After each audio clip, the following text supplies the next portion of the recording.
Assalamualaikum, terima kasih sebelumnya. Saya ingin menjelaskan sedikit bagaimana menggunakan Smart Budget Planner dari Hijab Investing. Nanti ketika mendapatkan link dan filenya dibuka, mohon untuk klik file dan make a copy terlebih dahulu. Dan tuliskan nama file sesuai yang diinginkan supaya nanti file ini bisa tersimpan di Google Drive masing-masing. Kemudian saran saya, lakukan 2 kali sehingga nanti ketika di bulan berikutnya Anda tidak perlu untuk menghapus data dari yang sebelumnya, dari bulan sebelumnya, tapi hanya tinggal menggunakan file yang masih bersih.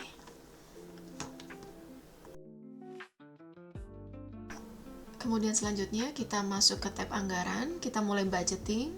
Yang pertama bisa dilakukan adalah kita isikan saldo awal saat ini. Ini saya masukkan 5 juta rupiah. Kemudian mohon diperhatikan sel atau kolom yang berwarna mohon untuk tidak diisi karena di dalamnya sudah terdapat kalkulasi otomatis. Contoh yang saldo akhir ini akan terhitung secara otomatis berdasarkan aktualisasi anggaran bulan berjalan. Selanjutnya pilih sisa untuk dianggarkan. Nanti akan muncul chart dan summary berapa dana yang masih bisa kita anggarkan untuk bulan ini untuk memudahkan kita melakukan budgeting. Selanjutnya di bawahnya ada tabel arus kas. Di sini adalah summary keseluruhan budget maupun realisasi dari tiap-tiap pos anggaran. Ini bisa digunakan sebagai acuan. Saya sudah masukkan juga persentase ideal berdasarkan standar perencana keuangan.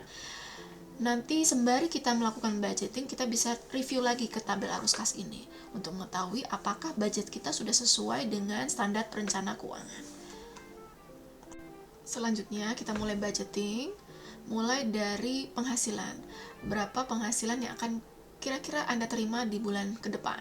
Bisa dimasukkan di sini, nanti secara otomatis chart di atas akan terupdate.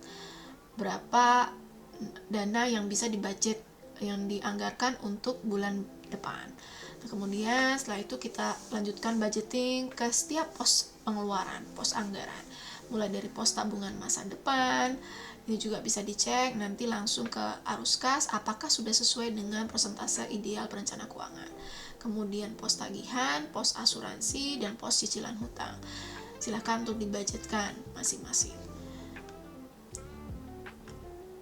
Kemudian setelah selesai, kita bisa lihat di chart paling kiri atas, sisa anggaran atau sisa dana yang masih bisa kita anggarkan. Ini kemudian kita bisa jadikan acuan untuk melakukan anggaran atau budgeting di bagian pengeluaran belanja dan gaya hidup. Pilih kategorinya dan tentukan batas maksimal untuk pengeluaran di tiap kategori tersebut. Ini semakin detail akan semakin baik.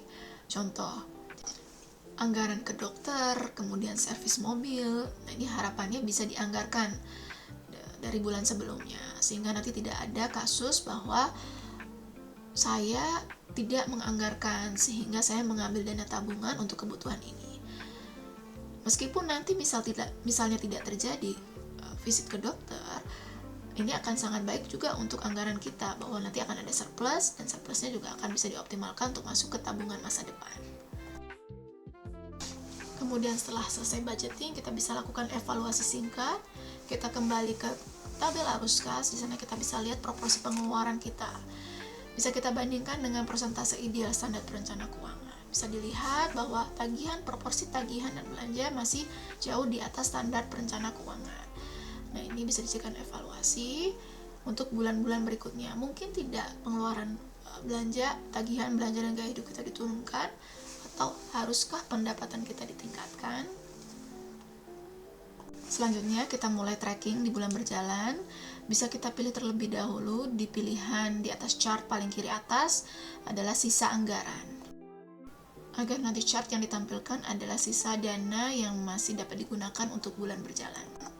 Kemudian kita lanjutkan dengan tracking. Pertama kita masukkan pendapatan kita yang kita terima. Nah, ini otomatis chartnya akan terupdate.